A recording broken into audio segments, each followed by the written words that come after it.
1811 4000। यही consumer helpline. जागो ग्राहक जागो।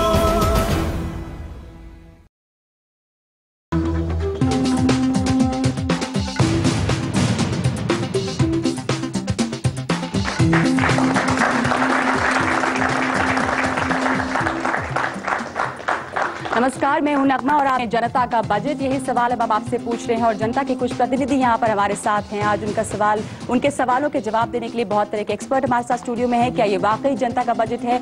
जितना लोग खुश हो रहे हैं, क्या उतना खुश होने की जरूरत है या इस खुशी के पीछे कुछ और भी छुपा है? सबसे पहले मैं आपको मिला दूं सचिन पायलट साहब से। कांग्रेस को यहाँ पे सरकार को रिप्रेजेंट एक तरह से कर रहे हैं, कांग्रेस के सांसद हैं।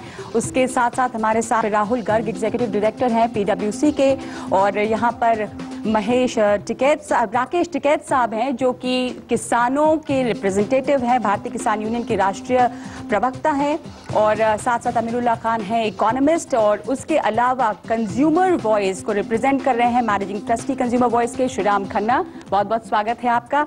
और यहाँ पर शिशिर बजोरिया हैं कलकत्ता चेक कॉमर्स की तरफ से।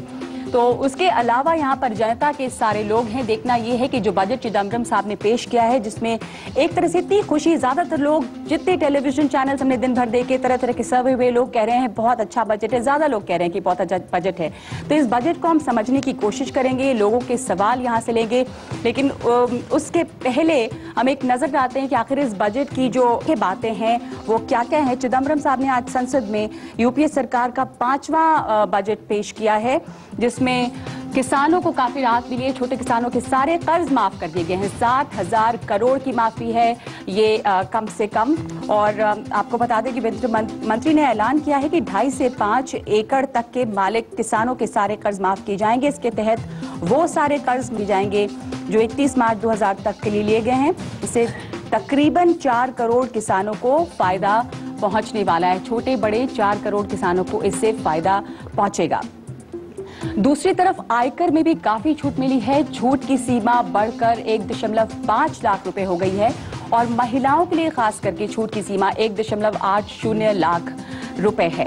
और इसके साथ साथ बुजुर्गों के लिए भी छूट की सीमा 2.25 लाख रुपए हो गई है। तो देखना है कि कितना लोग इससे खुश हैं। 1.5 से 3 लाख रुपए तक 10% टैक्स देना होगा, और उससे ऊपर यानी कि 3 से 5 लाख रुपए की अगर आपकी आमदनी है तो 20% टैक्स आपको देना होगा। तो जो टैक्स की जो लिमिट्स होती हैं उसमें काफी फेरबदल किया गया है। 1 लाख रुपए से अधिक आय पर 30% टैक्स देना होगा, ये सीमा तय की गई है। नया टैक्स ढांचा जो है इसमें short term capital gain tax अब 15% है। 4 नई सेवाओं पर सर्विस टैक्स भी लगेगा, उसे सर्विस टैक्स के दायरे में लाया गया है। इसके अलावा मिड डे मील योजना के लिए 8,000 करोड़ रुपए हैं। माध्यमिक शिक्षा पर 4,154 करोड़ रुपए दिए गए हैं। ये हम शिक्षा पर खर्च की बात कर रहे हैं। इसके अलावा रक्षा बजट है। रक्षा बजट में 10% की बढ़ोतरी हुई है। रक्षा बजट जो अब है वो 10% बढ़ गया है पहले के हिसाब से।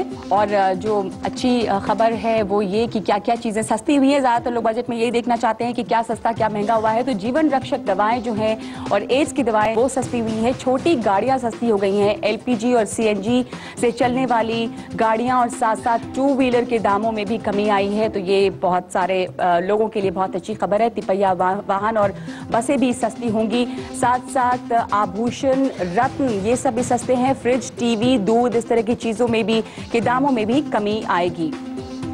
जो महंगा हुआ है सिगरेट, तंबाकू, सॉफ्टवेयर और मोबाइल। और हमारे साथ इस वक्त इस चर्चा में शामिल होने के लिए एक नए मेहमान है जिनका हम इंतजार कर रहे थे। मोहम्मद सलीम CPIM के सांसद हैं। सलीम साहब, शुरुआत आपसे करें। जनता का बजट है, ये बैलेंस्ड बजट है, चुनावी बजट है, तरह तरह की बातें हमने दिन भर सुनी है, आपके हिसाब से क्या है? एक तो जनता की जो ज़्यादातर हिस्से हैं, चाहे वो शहरी हो, सैलरीड क्लास हो, किसान हो, सबके हिसाब रखा गया है। ये इसलिए जनमोहनी बजट है थोड़ा, और चुनाव को भी मद्देनजर रखा गया है। लेकिन यही काम हमारे लिए, हम वामपंथी ये कह रहे हैं कि ये तो कॉमन मिनिमम प्रोग्राम, ये सब बातें कही गई थी, तो 5 साल से ही करना चाहिए था। 5 साल थोड़ा पेस कम था, आखिरी साल में आगे थोड़ा ज्यादा हुआ। अगर ये पिछले 3 साल से भी ऐसे बजट होती तो आज इतने लोगों को खुदकुशी नहीं करना पड़ता और बाद फिर इतनी परेशानी का सामना नहीं करना पड़ता। तो आम आदमी की बात सिर्फ चुनाव के साल में याद नहीं रख करके अगर 5 साल याद रखा जाए तो वो सियासत के लिए भी अच्छी बात है, राजनीति के लिए भी और अर्थनीति के लिए भी। आप जो कह रहे हैं वो उस पर जल्दी से प्रतिक्रिया सचिन आपसे लेना चाहेंगे कि इतने दिनों से क्यों नहीं सुधाई, अचानक से चुनाव के ठीक पहले ये जो किया गया है ये क्यों? चुनाव इस देश में हर 3-6 महीने में आते हैं और मैं बताना चाहता हूं कि आज़ाद भारत के इतिहास में हर साल बजट पेश होता है, लेकिन ये जो बजट है ये क्रांतिकारी बजट है और मैं समझता हूं कई सालों दशकों के बाद जो हिंदुस्तान का छोटा किसान है आज उसके चेहरे पर एक मुस्कान आई है। तो इसमें किसी वर्ग की अपेक्षा नहीं करी गई है, छात्रों का, दलितों का, अल्पसंख्यकों का, किसानों का, व्यवसायियों का, सबका एक सहानुभूतिपूर्वक करी है और इसका मैं समझता हूं सब लोगों को समर्थन और स्वागत करना चाहिए। इसमें कोई राजनीति या चुनाव का आंकलन करेंगे हम लोग तो ये न्याय नहीं होगा। आप सही कह रहे हैं कि इससे बहुत लोगों के चेहरे पे खुशी आई है। राकेश टिकैत साहब, आपके चेहरे पे मुस्कुराहट है आज? बजट ठीक है और जो किसानों को उम्मीद है, एक किसान समझे जो गांव में वो ये चाहता है कि आज से पहला जो लेखा जोखा उसका था, जो उसने कर्जा बैंक साहूकार से लिया था, आज के बाद में वो खत्म हो जाएगा।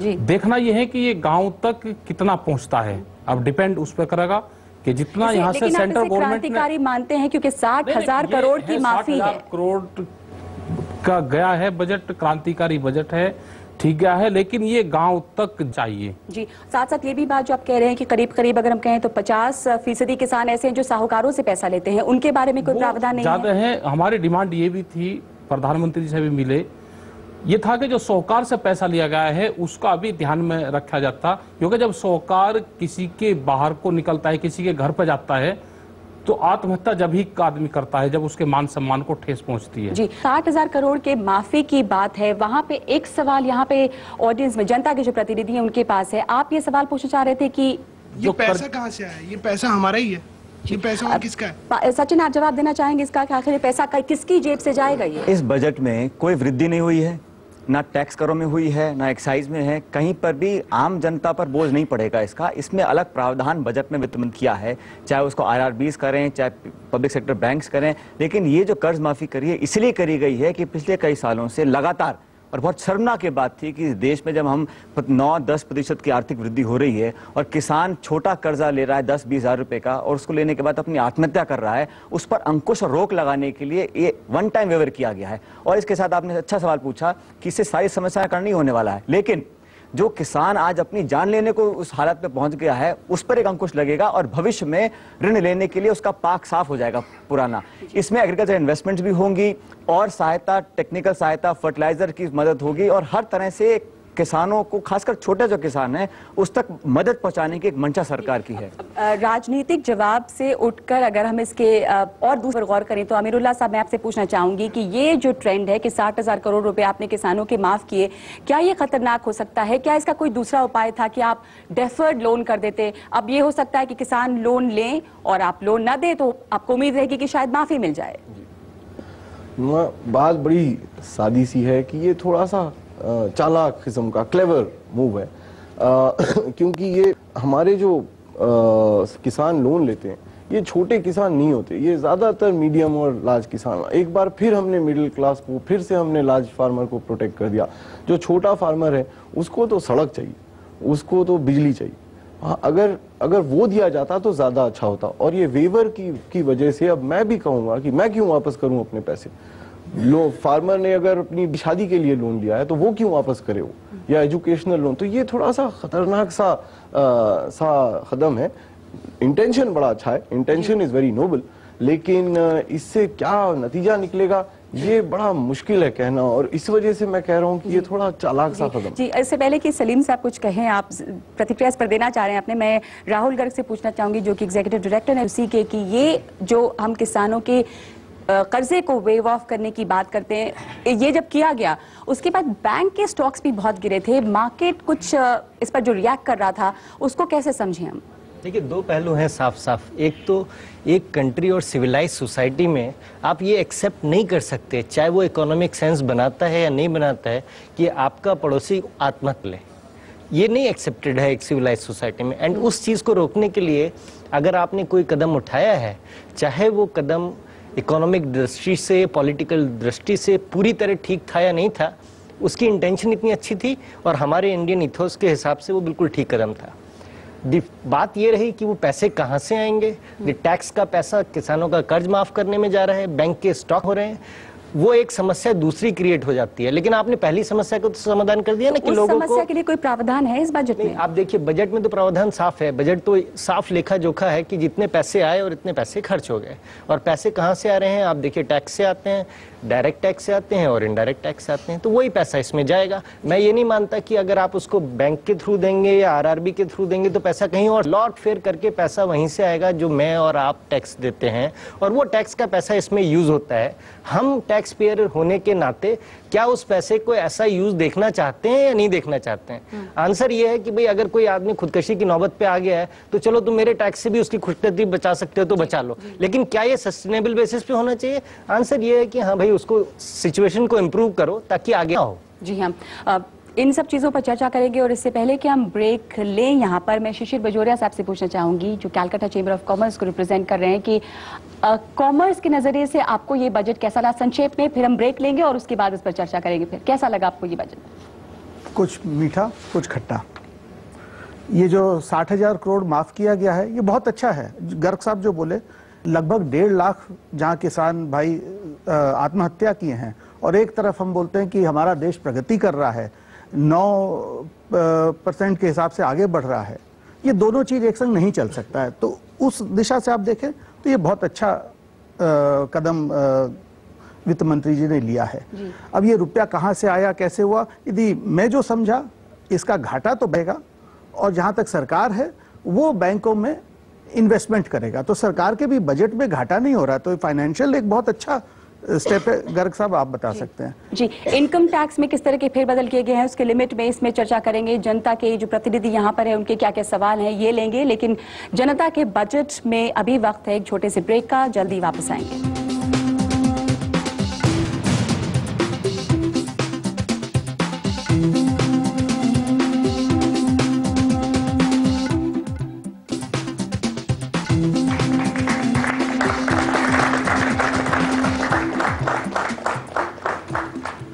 आप देख रहे हैं जनता का बजट और जनता के प्रतिनिधि, साथ साथ कई स्पेशल एक्सपर्ट उनके सवालों के जवाब देने के लिए इस वक्त हमारे साथ इस कार्यक्रम में मौजूद हैं। शुरुआत में सबसे पहले मैं छोटा जल्दी से आपसे एक सवाल लेना चाहूंगी। क्या सवाल है आपका?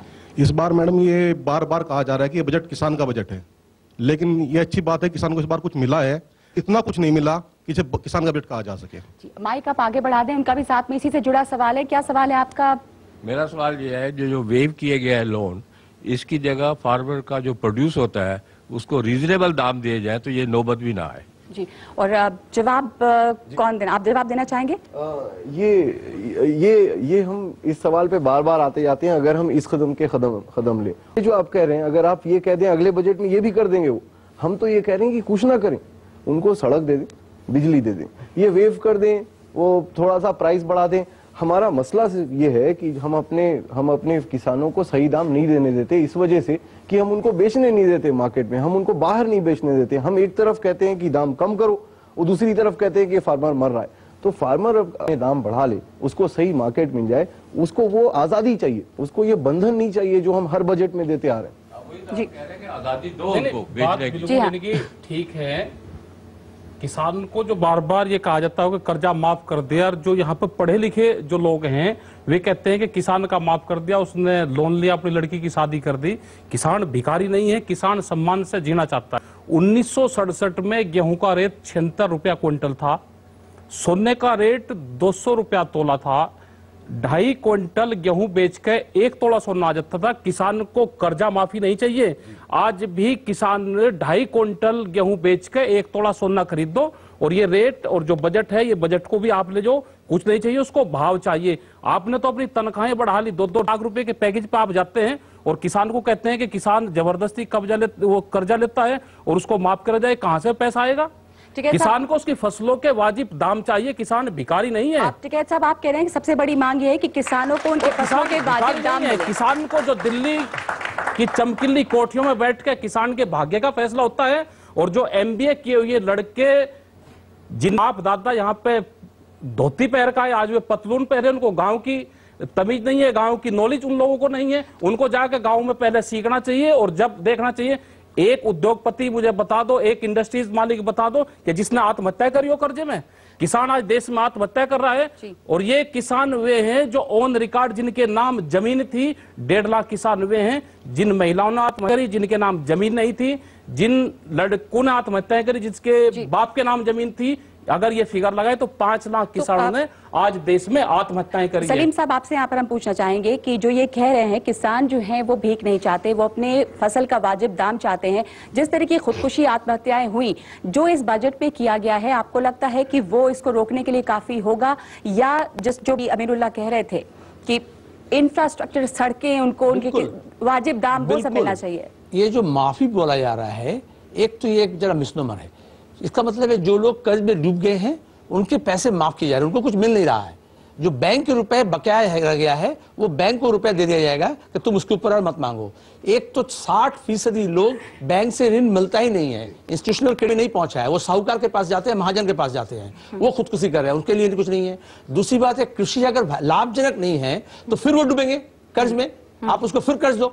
चूंकि ब्याज दर घटाने की बात थी, 4% करने की बात थी, वो नहीं हुई। आप अगर फ्यूचर में जो लोन लेंगे वो फिर अगर उसका वायबल नहीं है कृषि, और वो वायबल इसलिए नहीं है कि इनपुट कॉस्ट बढ़ रहा है, जो टिकैत जी कह रहे हैं, हर चीज में आप डीजल का कीमत, बिजली का, पानी का कीमत, वो जो सामान खरीद रहे हैं उसकी कीमत बढ़ रही है, लेकिन उसको जो उपज जो कीमत है वो कीमत नहीं मिल रहा है। और पिछले 20 साल उदारीकरण के नाम पर हम शहर को जिस तरह से चकाचौंध किए हैं, उद्योग को जिस तरह से चकाचौंध किए हैं, नए टेक्नोलॉजी और नए इंफ्रास्ट्रक्चर गांव में देना बंद कर दिया गया था। इन्वेस्टमेंट नहीं हो रहे थे, रूरल इन्वेस्टमेंट। अगर रूरल सेक्टर में इन्वेस्टमेंट नहीं होंगे, सिंचाई में इन्वेस्टमेंट नहीं होंगे, अगर गांव में नहीं पहुंचेंगे तो फिर उसके जो उपज है उसका कीमत कैसे आएगा? गांव में इंफ्रास्ट्रक्चर में उसमें आप इन्वेस्टमेंट नहीं कर रहे हैं, सिर्फ लोन माफी कर देने से जो बड़ी समस्या है उसका हल नहीं होगा। तो यह क्या उतना बड़ा क्रांतिकारी कदम है जितना लग रहा है ये सामने सामने? कि पहले तो मैं बताना चाहता हूं आप लोगों को कि इस देश का किसान वो जमीन का पेट फाड़कर, हल चलाकर, ट्रैक्टर चलाकर इस पूरे हिंदुस्तान का पता है। तो अगर हम किसी को कुछ मदद कर रहे हैं या सहायता कर रहे हैं तो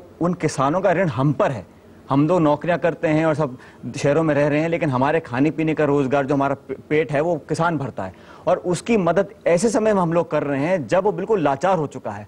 तो जिन लोगों को इस पर आपत्ति है, मैं हाथ जोड़कर उनसे निवेदन करना चाहता हूं कि थोड़ा उदारीकरण पे मनमर भी लेकर आए। हम लोग बात करते हैं, बड़ी बड़ी गाड़ियां ले रहे हैं, बड़े हाईवे बन रहे हैं, बड़ी बड़ी बिल्डिंगें बन रही हैं, लेकिन अगर किसान को हम मदद उनको कर रहे हैं जो बेचारा 2-1 एकड़ का किसान है, जिसके पास और कुछ भी नहीं है, उसकी मदद करने में भी अगर किसी को आपत्ति है तो फिर मैं समझता हूं हमको अपनी सोच में बदलाव करने की जरूरत पड़ेगी। पहली बात। दूसरी बात, ये कहना कि सिर्फ लोन माफ कर दिया, उसके अलावा और सरकार कुछ करना नहीं चाहती, एग्रीकल्चर में इन्वेस्टमेंट बढ़ाना नहीं चाहती, इरिगेशन के प्रोजेक्ट बनाना नहीं चाहती, निवेश नहीं करना, सरासर झूठ है, गलत है। इस सरकार ने 34,000 करोड़ तो एजुकेशन को दिया है, 16,500 करोड़ स्वास्थ्य के डिपार्टमेंट को दिया है, और एक ऐसा वातावरण हम क्रिएट करना चाहते हैं जहां पर जो किसान है वो छाती ठोकर बोल सके कि मैं किसान हूं, अपने बेटे को किसान बनाऊंगा और अच्छी कीमत अपने धान की पाऊंगा मैं।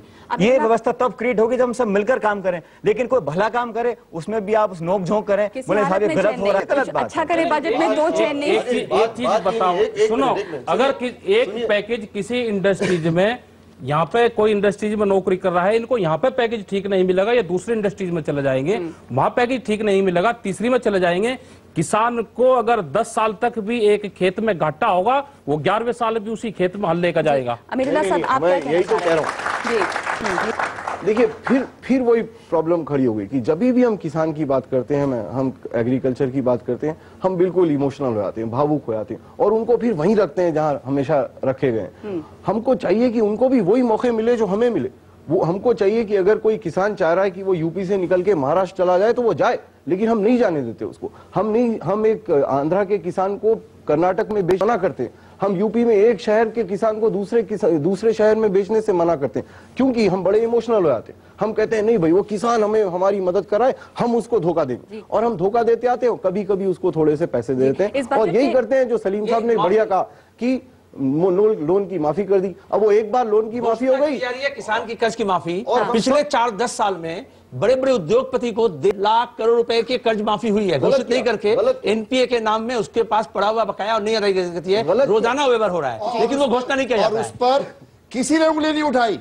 और यहाँ है तो वह मछली सुबह से, अरे 1.5 लाख करोड़ की माफी हुई है, 1.5 लाख करोड़ रुपया, और उनका एक आदमी का कर 100 करोड़, किसी का 150 करोड़, किसी का 200 करोड़, और ये 20,000 वाले को माफ कर दिया तो दिल में गया, इनका क्या मतलब है? किसानों का कर्ज माफी हुआ तो सब लोग इस पे चर्चा कर रहे हैं। किसानों की चर्चा से आगे बढ़कर हम और आप ये भी जानना चाहते हैं, श्रीराम खन्ना साहब बहुत देर से आप खामोश थे, कंज्यूमर वॉइस को रिप्रेजेंट कर रहे हैं, ये बताइए कि हमारे लिए इस बजट में क्या है कंज्यूमर के लिए? देखिए, मैं तो इस बजट को 10 में से 7 नंबर दे रहा हूँ, यूनिवर्सिटी का प्रोफेसर हूँ और मुझे अच्छी तरह मैंने जांच लिया है।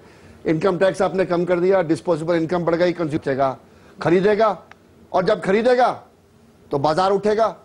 तो जो आप चिंता कर रहे हो कि भाई सिग्नल्स आ रहे हैं, डोमेस्टिक मार्केट के जो डायनेमो है अभी टेक ऑफ में नहीं किया है, अभी सब एक्सपोर्ट को देख रहे हैं, यूएस मार्केट को देख रहे हैं। जब अपनी मार्केट ग्रो करेगी और उसका जो साइज है, मोबाइल टेलीफोन आज दिल्ली के अंदर 1.5 करोड़ है, आबादी से ज्यादा, ये समझ लीजिए। अगले आने वाले साल में जब ये ड्यूटी लगा रहे हैं मोबाइल फोन पे, तो इसमें से ही 200-300 करोड़ रुपया कमा लेंगे। मैं केवल ये कहना चाहता हूं, डोमेस्टिक मार्केट एक डायनेमो है, किसान को 2 पैसा पूरा खरीदे वो सोना अपने गेहूं के मुकाबले में उसी रेट पे जिसमें 10 साल था। टर्म्स ऑफ ट्रेड किसान के अगेंस्ट जा चुके हैं, केवल शहरों और उद्योगों के फेवर में गए हैं। इसलिए हम भी चाहेंगे कि किसान मुनासिब दाम मिले, और हम जो इतनी बड़ी सब्सिडी दी है कंज्यूमर्स को बिलो द पॉवर्टी लाइन खाने की, ये कमाल की चीज है। हरियाणा में अगर इन्होंने बैठे हुए एमपी जो आए हैं उन क्षेत्र से, अगर आपने स्मार्ट कार्ड के बेसिस पे राशन कार्ड बांट दिए और गरीब आदमी को बिलो पॉवर्टी लाइन को 2 जून की रोटी सब्सिडाइज दे दी, तो ये आज तक 50 साल पे आप नहीं कर पाए। ये बहुत बड़ी उपलब्धि है। और अगर वेस्ट बंगाल में गवर्नमेंट ये करके दिखा दे तो हम लाल टोपियां पहनना शुरू कर देंगे सब लोग। करके तो दिखाइए। इसी बात पे यहाँ पे फिर वक्त एक छोटा सा ब्रेक लेने का है। जनता के इस बजट में वापस आएंगे तो इस बजट में किसानों के कर्ज माफी के अलावा भी बहुत कुछ हुआ है। टैक्स के जो लिमिट्स है उसमें बदलाव हुआ है, और उससे हमको और आपको कितना फर्क पड़ेगा या किसकी भलाई होगी, किसकी बेहतरी होगी, चर्चा करेंगे एक छोटे से ब्रेक के बाद।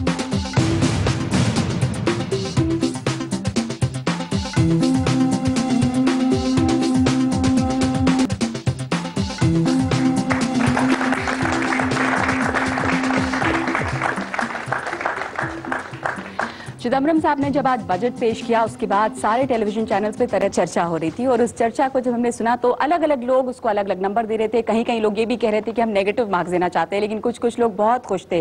कहीं मैंने सुना कि कोई ये भी कह रहा था कि ये मिसलेड कॉमन मैन्स बजट है। मिडिल क्लास को लगता है कि बहुत फायदा हुआ है, टैक्स में कई रियायतें मिली हैं, लेकिन क्या वाकई ऐसा हुआ है? इसका जवाब यहाँ पर गर्ग साहब बेहतर दे सकेंगे। टैक्सेस की जो लिमिट है वो चेंज कर दी गई है। 1.5 लाख तक अब आपको कोई टैक्स देना नहीं पड़ता है, 1.5-3 लाख में आपको 10% टैक्स देना पड़ता है।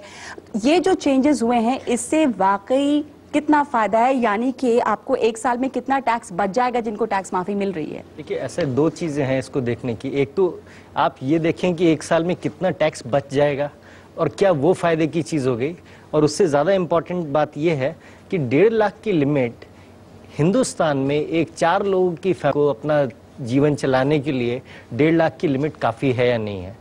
किन सिटीज में ये काफी है, किन सिटीज में नहीं है। आप कहीं भी देखें टैक्स कब लगना शुरू होना चाहिए, वो लिमिट इतनी होनी चाहिए कि एक आदमी एक डिसेंट स्टैंडर्ड ऑफ लिविंग से रह सके। ये जो 1.5 लाख की लिमिट है वो काफी है, ज्यादातर जिस तरह से महंगाई बढ़ी है। आप देखिए, आपके पास जनता यहाँ पे है, कितने लोग ये समझते हैं कि 1.5 लाख की लिमिट में आज जहाँ मेडिकल कितने लोग समझते हैं आप में से कि 1.5 लाख की टैक्स माफी के लिए वो काफी है? हम हिंदुस्तान की, भारत की बात करें और मेट्रो में रहने वाले लोगों की बात नहीं करें, तो आपको लगता है कि 1.5 लाख काफी है? तो 1.5 लाख रुपए की लिमिट जो है वो मेरा ख्याल कि अगर एक नॉन अर्बन सिटी में आदमी रहता है तो ठीक है। अगर हम ये मान के चलें कि जो सुविधाएं सरकार देती है एजुकेशन की, हेल्थ की, मेडिकल की, सोशल सिक्योरिटी की, वो अवेलेबल है। टिकैत साहब ने कहा कि उन योजनाओं में कितनी चीज एक्चुअली अवेलेबल हो पाती है आम आदमी को, वो एक दूसरा मुद्दा है। लेकिन अगर आप ये मान के चलें कि वो सारी सुविधाएं अवेलेबल हैं तो 1.5 लाख की लिमिट पर्याप्त है। लेकिन वो सुविधाएं अवेलेबल नहीं है, इसलिए 1.5 लाख की लिमिट कम ज्यादा होनी चाहिए, वो एक दूसरा इश्यू है। दूसरा पॉइंट जो आपने कहा कितना फायदा होगा, आप अगर एक मिडिल क्लास आदमी को देखें जो 4 से 5 लाख की इनकम ब्रैकेट में होगा, उसको आप समझ सकते हैं इससे 50,000 रुपए साल का फायदा है। बट क्या 40 से 50,000 रुपए साल के फायदे से मार्केट आगे चलेगा? उसका जवाब आजकल डिलीवरी सिस्टम में है कि 40 से 50,000 रुपए अगर कोई आदमी बचा सकता है, इसका मतलब वो 3 से 4 लाख रुपए लोन ले सकता है, इसका मतलब उतना वो खर्चा ज्यादा करेगा, इसका मतलब उतनी डिमांड ज्यादा बढ़ेगी, इसका मतलब उतनी इकोनॉमी आगे चलेगी। पेंशन में तो ये बड़ा रिलीफ है, लेकिन सेविंग्स में से यूलिप पे भी टैक्स लगा दिया गया है, वो क्या लगता है आपको? देखिए, ये तो काफी फिलॉसफी का सवाल रहता है कि टैक्स शुड फेवर एक पर्टिकुलर तरह का इन्वेस्टमेंट टैक्स को फेवर करना चाहिए या नहीं, और उसका सही आंसर तो ये है कि टैक्स की वजह से सेविंग इंस्ट्रूमेंट्स में फर्क नहीं होना चाहिए। टैक्स से रिलेटेड कुछ सवाल यहाँ पे हम जल्दी कुछ कौन सवाल पूछना चाहते थे? जिनके पास माइक है। हमने ये देखा कि शॉर्ट टर्म कैपिटल गेन भी 15% बढ़ चुका है। तो सर हमने देखा कि आज हमारा मार्केट भी 250 पॉइंट गिर गया, शॉर्ट टर्म इन्वेस्टर्स जो हैं वो हिट किए। सो व्हाट वुड आप इसमें क्या कमेंट करना चाहेंगे? देखिए, हम कब तक जो है ये मिडिल क्लास की बात करते रहेंगे? हमको एक बात करनी है, अगर हम चाह रहे हैं कि गरीब और किसान की मदद करें तो हम वो करें। अब हम ये इतना कॉम्प्लिकेटेड नहीं है, इट इज जस्ट ये बिल्कुल पॉलिटिक्स कि इसको भी कुछ दे दो, उसको भी कुछ दे दो। ये क्या जरूरत थी 1,10,000 से 1,50,00 करने की? कोई भी मुल्क में हर आदमी को चाहिए कि वो टैक्स दे, टैक्स की आदत हो। थोड़ा सा हम कितना टैक्स देते हैं, इतना सा टैक्स देते हैं, उस पे भी हम चाह रहे हैं कि कम करें। फिर हम चाह रहे हैं कि मिडिल क्लास को फायदा हो। कितने एक मिनट हम कब तक मिडिल क्लास को प्रोटेक्ट करते रहेंगे? अब तक जब ये सलीम साहब भी कह रहे थे कि इंडस्ट्री को प्रोटेक्ट करें, हम क्यों हर एक को प्रोटेक्ट करते हैं? वही इसी वजह से हम फिर एग्रीकल्चर को भी करते हैं। अगले साल हम एग्रीकल्चर को प्रोटेक्ट किया, उसके लिए हम गाली देंगे। जो अमीरुल्लाह साहब कह रहे हैं वही किसी एक चर्चा और भी हो रही थी कि हम लोगों टैक्स ज्यादा देते हैं फिर भी कलेक्शन कम होता है। कलेक्शन कैसे ज्यादा हो इसकी आदत नहीं है। कुछ साल पहले केवल 1 करोड़ टैक्स पेयर थे हिंदुस्तान में, अब कई करोड़ हैं। 3 गुना बढ़ गए जी। बट 40 साल में जितने नहीं बढ़े वो 10 साल में बढ़ गए। आज हर आदमी को सुन लेना चाहिए कि मैं अगर कुछ कमा रहा हूं तो अपने देश को चलाने के लिए मुझे कुछ ना कुछ देना है। छीनने की प्रवृत्ति जो है वो चलेगी नहीं, और जितने ज्यादा टैक्स पेयर होंगे उतना जल्दी देश अपना प्रगति करेगा। और जहां रहा शॉर्ट टर्म कैपिटल गेन की टैक्स, तो भाई साहब ने पैसा लगाया है कैपिटल मार्केट के अंदर और आप 1,000 रुपया कमा लिए हैं और 50 रुपया आपसे ले लिया, तो कौन आप मर जाएंगे? कोई फर्क नहीं पड़ेगा, और ये छोटी मोटी टैक्स से कोई फर्क नहीं पड़ने वाला। आपका क्या सवाल है? लॉन्ग टर्म कैपिटल गेन से उसमें भी टैक्स लगना चाहिए। मैं इसी पे सवाल करना चाहूंगा। आप हुआ तो कोई टैक्स नहीं लगा उसमें, खन्ना साहब इसी से जुड़ा करोड़ों से करोड़ निकल रहा है, तो कुछ तो टैक्स देना चाहिए। मेरा सवाल ये है कि हमने टैक्स बढ़ाया, हम चाह रहे हैं कि टैक्स जो लोग देते हैं वो कम हो जाए एक तरीके से, लेकिन हर आदमी को हम समझते हैं कि टैक्स देना चाहिए जैसे दूसरी कंट्रीज में हो रहा है। आप टैक्स स्लैब्स को ना बढ़ाकर कम करें, बल्कि परसेंटेज कम कर दें, ताकि हर बंदा छाती ठोक कर कह सके कि मैं टैक्स देता हूँ। मैं जिस सड़क पे चल रहा हूँ उसके लिए मैंने पैसा दिया है, लेकिन आप फिर से आदमी को मजबूर कर देते हैं कहने के लिए कि नहीं, आई मीन एक लॉन्ग टर्म सिस्टम नहीं है, एक शॉर्ट टर्म सिस्टम है जिससे आप कुछ करना चाहते हैं। जी हाँ, टैक्स देने की आदत पड़नी चाहिए, कलेक्शन ज्यादा हो इसके ऊपर ध्यान होना चाहिए। जैसा आप कह रहे थे कि हमारे यहाँ सिर्फ ये होता है कि टैक्स ज्यादा है तो लोगों को पिंच करता है, आप टैक्स नेट से बाहर आना चाहते हैं किसी न किसी तरह से। तो इस तरह की कोई सोच भी इस बजट में है कि किस तरह से कलेक्शन ज्यादा हो टैक्स का? वो सोच करने की जरूरत नहीं पड़ी इस बार, क्योंकि ये बड़े खुश हैं, बहुत टैक्स कलेक्ट किया और बहुत टैक्स कलेक्ट करेंगे, चाहे वो 8% ग्रोथ हो चाहे 9, और इट इज बड़ी कम पॉसिबिलिटी है कि 9 से कम होगी ग्रोथ अगले साल भी। तो ग्रोथ की वजह से टैक्स तो बढ़ेगा ही बढ़ेगा, लेकिन ये छोटा सा करके ये कमी बढ़त 1-2-4 हजार वोट, 2-4 लाख वोट तो शायद मिल गए। अगर टैक्स से जुड़ा सवाल है तो लेना चाहिए। मेरा सचिन पायलट जी से सवाल है थोड़ा सा। आपने बहुत अच्छा बजट पेश किया है, किसानों के हित में बजट पेश किया है। वो टैक्स की बात आ गई तो मैं दूसरी तरफ जोड़ रहा हूँ, छोटी कारों पर, दोपहिया वाहनों पर आपने उस बार शुल्क घटाया है, 14,000 रुपये सस्ती हुई है। जहां किसानों को आप इतना बड़ा पैकेज दे रहे हैं, उनको कुछ मिल नहीं रहा, उन्हें जो कर्जा देना था आपने वो बैंकों को दे दिया, अपने तरीके से मीट कर दिया। लेकिन किसान के जो कृषि यंत्र हैं, आप ट्रैक्टर हैं, दूसरी चीजें हैं, जिस तरह आपने कारों पर घटाया, क्या उसमें आप नहीं कर सकते? इस पर आपको क्या? साइकिल का ज्यादा हो गया। मैं तो आपकी बात से बिल्कुल सहमत हूँ। अगर कोई आदमी गाड़ी लेने जाता है तो उसको 7 या 8% पे लोन मिल सकता है, लेकिन ट्रैक्टर लेने जाए तो उसको 15-16% देना पड़ता है। इस बात को हमने कई बार उठाया, मैं समझता हूँ इस पे जरूर कुछ ना कुछ कार्रवाई करेंगे। गाड़ी के टैक्स में भी एक मजेदार बात है, गाड़ी के टैक्स में 4 पहिए में, 2 पहिए 3 पहिए में एक्साइज ड्यूटी घटाया गया है, बिल्कुल सही है।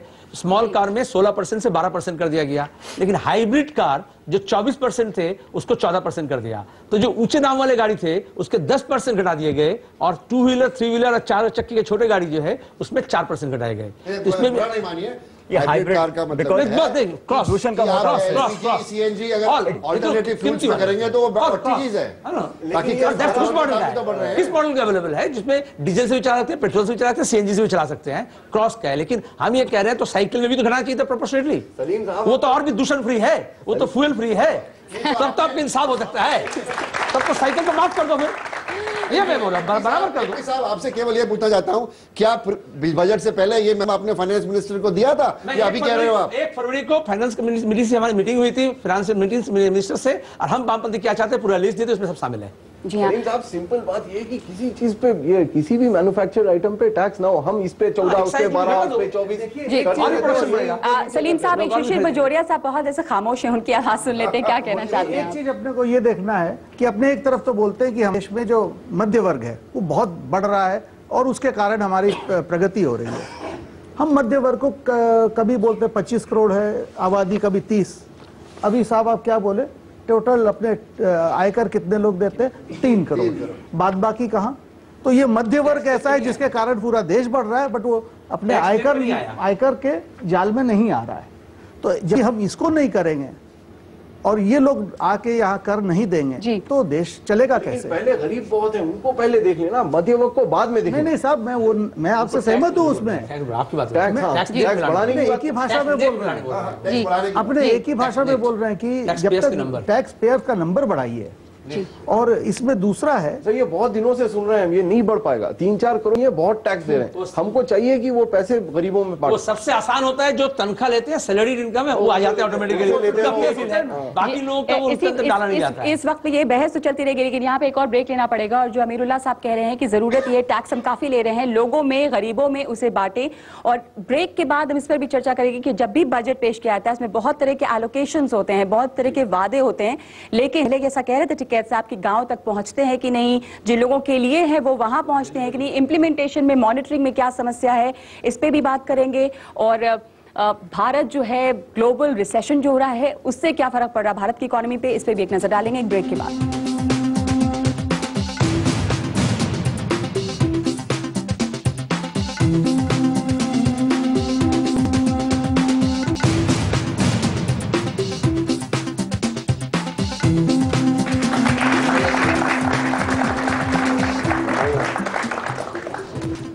स्वागत है आपका एक बार फिर जनता के बजट में। और चूंकि ये जनता का बजट है ये कार्यक्रम, इसलिए हम जनता की आवाज ज्यादा से ज्यादा इसमें आ सके ये कोशिश कर रहे हैं।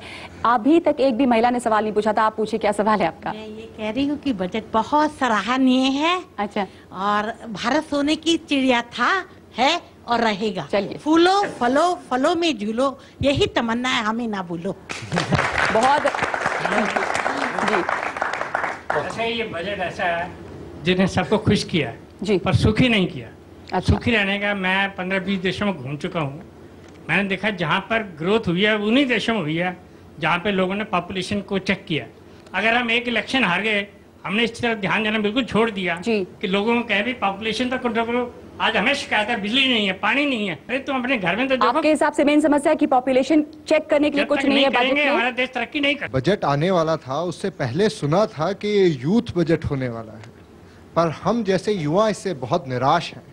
क्या आप जानते हैं अगर 4.5 लाख रुपए तक का एजुकेशनल लोन लिया जाए तो 12% का एजुकेशनल ऋण ब्याज के साथ देना पड़ता है, और अगर 4.5 लाख से ज़्यादा हो 14% दिया जाता है। अगर मुझ जैसे किसान के बच्चे अगर चाहें एजुकेशन लेना तो क्या ज़मीनें बेच दें? आपका जवाब मैं आपसे आशा रखता हूं, आप युवा नेता हैं। अगर आपने वित्त मंत्री जी का भाषण सुना हो, उन्होंने बहुत सख्त शब्दों में इस बात का उल्लेख किया और इस बात को कई मर्तबा रेखांकित किया कि इस देश की 60-70% जनसंख्या युवाओं की है। उनको सिर्फ पकड़ाने से नौकरी नहीं मिलने वाली है, उनके अंदर एक स्किल डेवलपमेंट करना होगा, ऐसे स्किल सेट देने होंगे ताकि वो एम्प्लॉयबल बन सकें। उनको BA MA की डिग्री मिलने से नौकरी नहीं मिलने वाली है। तो हजारों करोड़ रुपए लगाए हैं एक ऐसा नॉन प्रॉफिट कॉर्पोरेशन बनाने के लिए जिसमें लोगों को स्किल्स मिल सकें। सैकड़ों IITIs खोलने की बात की है ताकि उनको स्किल डेवलपमेंट हो सके। और ये बात बताना चाहता हूँ आपको कि इस देश के सब युवाओं को नौकरी सरकार दे सकती है, संभव नहीं है, लेकिन ऐसा वातावरण निर्माण करने की जिम्मेदारी हमारी है जहां जॉब क्रिएशन हो सके, नए रोजगार उपलब्ध करा सकें। इसकी जिम्मेदारी सबकी है और हम लोग इसके लिए तत्पर प्रयासित हैं। जी, एम्प्लॉयमेंट बढ़ाने के लिए आपको कुछ इसमें नजर आ रहा है? मैं एक पहले आपका जवाब दे दूं कि अगर आप बार बार सरकार से सवाल करते रहेंगे ना इसका, तो यही करेंगे, एक दिन उठ के अनाउंस कर दिया कि राजस्थान, बिहार और कहीं पे IIT खोल देंगे। हर शहर में क्यों नहीं, 200 ITI क्यों, और इन इलाकों में क्यों? तो यही करते रहेंगे। तो इनसे कहें कि ये बैंक से कहें कि भाई एजुकेशनल लोन दो। एजुकेशनल लोन आपको पता है क्यों नहीं मिलता? नॉट बिकॉज फाइनेंस मिनिस्टर नहीं चाहता, बल्कि रिजर्व बैंक नहीं चाहता।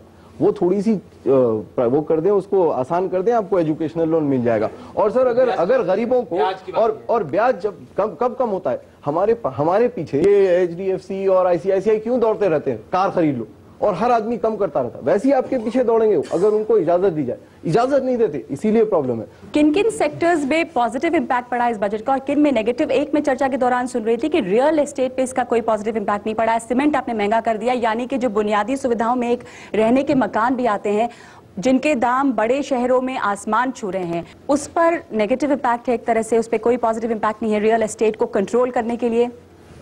इंटरेस्टिंग बात यह है कि इस सब चीजों के बावजूद बजट का बहुत पॉजिटिव इंपैक्ट है हर सेक्टर, क्योंकि ज्यादा टिंकरिंग सेक्टोरल नहीं। पहली चीज, अच्छी चीज इस बजट में ये हुई है कि इन लोगों ने सेक्टोरली नहीं देखा चीजों को, थोड़ा बहुत किया लेकिन ज्यादातर दे केप्ट अलूफ, और ये देखा कि एजुकेशन स्किलिंग बढ़ाई जाए, उससे इन सब चीजों को बड़ा फर्क पड़ेगा। क्योंकि रियल एस्टेट सेक्टर का सबसे बड़ा मसला अब ये है कि उनको लोग नहीं मिल रहे हैं एम्प्लॉय करने, ऑटोमोबाइल सेक्टर लोग नहीं मिल रहे हैं, उसमें ये स्किलिंग इनिशिएटिव बहुत ही बढ़िया। खन्ना साहब, आपको लगता है, आप ये मानते हैं, सहमत हैं इससे कि ज्यादातर सेक्टर्स पे पॉजिटिव इंपैक्ट पड़ेगा इस बजट का? देखिए, अक्रॉस द सेक्टर्स, जैसे आमिर साहब ने कहा, अगर परचेजिंग पावर डिस्पोजेबल इनकम के कारण बढ़ेगी और क्रेडिट क्रिएशन उसको मल्टीप्लाई करेगा, तो एक डोमेस्टिक मार्केट में बूस्ट आएगा परचेजिंग पावर बढ़ने के कारण, और उसका असर मोबाइल फोन, गाड़ी, स्कूटर, साइकिल से लेकर और नए फ्लैट और कमर्शियल प्रॉपर्टी तक जाने वाला है, ऐसा हम लगता है। और इस समय देश में एक ऐसा वातावरण है जिसे लोगों को लगता है कि अब दिल्ली दूर नहीं, कि इतने साल आजादी को हो लिए और पहली बार आप 5 साल कंसिस्टेंटली 8-9% के बीच का ग्रोथ देख रहे हैं, आज तक कभी देखा नहीं इस देश में। तो इससे पॉजिटिव ऑप्टिमिस्टिक जो है वो आज तक हिंदुस्तान में नहीं देखा गया। पॉजिटिव माहौल है। जो आपसे से जुड़ा मेरा सवाल है, मुझे जो ग्लोबल रिसेशन है, ग्लोबल स्लो डाउन है, उससे क्या अलग रह के चल सकता है भारत, यानी कि उसका कोई असर नहीं पड़ेगा यहाँ की इकोनॉमी पे? बात है, हमेशा जब भी हमारे में कोई गलती होती है हम कहीं बाहर देश को पॉइंट करते हैं, फिर हमने यही किया, इस बार अमेरिका को दोषी ठहरा रहे हैं। इंडिया की इकोनॉमी इतनी मजबूत हो गई है कि उसको ज्यादा फर्क नहीं पड़ता, रुपी स्ट्रेंथन होता रहा, हमारे कोई धक्का नहीं लगा, और अगर हम कुछ करें उसमें तो फिर वो हानिकारक होगा। हमारा जो घरेलू बाजार है बहुत बड़ा है, आज तक हम उसमें 20% को टैप किए हैं, उसको अगर हम एक्सपैंड कर देते हैं तो हम अपने को इंसुलेट नहीं रख सकते, लेकिन हमारा अपना स्ट्रेंथ तैयार हो जाएगा इंटरनल, और वो जब लोगों के अंदर परचेसिंग कैपेसिटी आएगी जो नहीं है, अगर 40% लोग गरीबी सीमा के नीचे हैं, वो बाजार में जाकर सामान नहीं खरीद सकते, उनको अगर बाजार में हम ले आते हैं एक्सपेंड करेगा।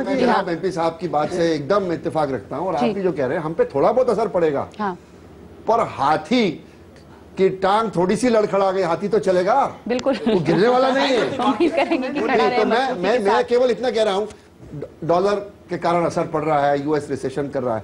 आपको पता है पिछले साल हिंदुस्तान से बाहर हवाई जहाज से जाने वाले लोगों की संख्या अंदर आने वालों से ज्यादा थी, जी। और जब 48 रुपए के डॉलर से 40 रुपए आया तो लाखों लोगों को फायदा भी तो हो रहा है। मैं खत्म करने के पहले एक बार सबसे पूछना चाहती हूँ कि इस बजट के अगर हम पॉजिटिव और नेगेटिव की बात करें, सलीम साहब आपसे शुरुआत करो, आपको सबसे बड़ा प्लस पॉइंट, नेगेटिव से बहुत होंगे आपके पास, सबसे अच्छी बात इस बजट में क्या लगी? जो कॉमन मिनिमम प्रोग्राम, सेशन सुन लो, कॉमन मिनिमम प्रोग्राम में जो कहा गया था उसको लागू करने की कदम उठाई गई, जो इंक्लूसिव ग्रोथ। हमारी ग्रोथ सिर्फ अकेले आगे नहीं बढ़ा सकते हैं, बाकी लोगों को इक्विटी देना पड़ेगा, तो बाकी हिस्से को समेटने की कोशिश की। इंक्लूसिव ग्रोथ हुआ है इसमें, अमीरुल्लाह सोशल सेक्टर में काफी ज्यादा जोर दिया। दो बड़ी चीजें जो 5 साल में हुई हैं, जो पहली बार इस मुल्क में हुई हैं, वो 2 बड़ी चीजें हैं, NREGA, रूरल एम्प्लॉयमेंट, यानी वो ज्यादा जगह पे पहुंचेगी अब, और उस पे जो इन्होंने एम्फेसिस, वो बहुत ही बढ़िया। टिकैत साहब, नहीं, बजट ठीक है, बजट इस तरह के आने चाहिए, लेकिन ये फिर वही बात आती है कि गांव तक पहुंचे और दोबारा शहर के लोग गांव के लोगों को भिखारी ना समझे, इसलिए उनकी फसलों के दाम मिले। बिल्कुल, इम्प्लीमेंटेशन जो है, जो घोषणाएं कर रही है, इम्प्लीमेंटेशन की बहुत बड़ी जरूरत आपको महसूस हो रही है। गर्ग साहब, सबसे अच्छी बात इस बजट की आपको क्या लगी? सबसे अच्छी बात यही है कि सब सेक्टर में और लॉन्ग टर्म व्यू लिया गया है बजट में, एक एनवायरनमेंट क्रिएट करने के लिए। और दूसरी बात, मैं टिकैत साहब से पूरी तरह सहमत हूँ कि पैसा कहाँ जा रहा है उसकी एक एक पाई का हिसाब होना चाहिए और हमको दिखना चाहिए कहाँ पहुंचा। सचिन, आपसे इस बजट का नेगेटिव मैं जानना चाहती हूँ। देखिए, अगर कोई नेगेटिव होता तो मैं जरूर बताता आपको, लेकिन हकीकत क्या है, देखिए आप, चाहे किसान वर्ग हो, चाहे महिलाएं हो, चाहे ओल्ड एज वाले हो, चाहे एजुकेशन हो, हेल्थ हो, सर्विस सेक्टर हो, मैन्युफैक्चरिंग हो, कोई किसी पे ज्यादा टैक्स बढ़ाया नहीं, सेस बढ़ाया नहीं, सबको खुश रखा गया है। और इन सब बातों के बावजूद भी अगर किसी को इस बजट में खामी दिखती है तो फिर इससे बढ़िया बजट कोई बना सकता नहीं। अब वक्त नहीं है सवाल का, मैं आपसे बस जानना चाहूंगी कि आपके हिसाब से बजट कैसा था? सबसे अच्छी बात इसमें आपको बजट की क्या लगी? कुछ मीठा, कुछ खट्टा। कुछ मीठा, कुछ खट्टा। श्रीराम खन्ना साहब। देखिए, इसका स्वागत करता हूँ और ये उम्मीद रखता हूँ कि ये साहब जो है और ये साहब, इनकी जो दोस्ती चल रही है इस गवर्नमेंट के पीछे, वो कम से कम जनरल इलेक्शन तक चलाए रखे, क्योंकि आप बीच में बिगाड़ दोगे तो ये नुकसान हो जाएगा। सिर्फ अमेरिका परेशानी है, बाकी मोटे तौर पे आपने ऐसे भी 7 नंबर तो दे दिए थे 10 में से इसको, तो मोटे तौर पर 5 से ऊपर सभी नंबर दे रहे हैं इस बजट को। अच्छा बजट है, तरह तरह की घोषणाएं हैं। फिक्र ये है कि जो घोषणाएं होती हैं उसकी मॉनिटरिंग होनी चाहिए, वो कहाँ इम्प्लीमेंट हो रहा है या नहीं, ये जरूरी है। बाकी ज्यादातर लोग खुश हैं, ज्यादातर लोगों के चेहरे पे मुस्कुराहट है। बहुत बहुत शुक्रिया। इसी के साथ धन्यवाद आप सबका।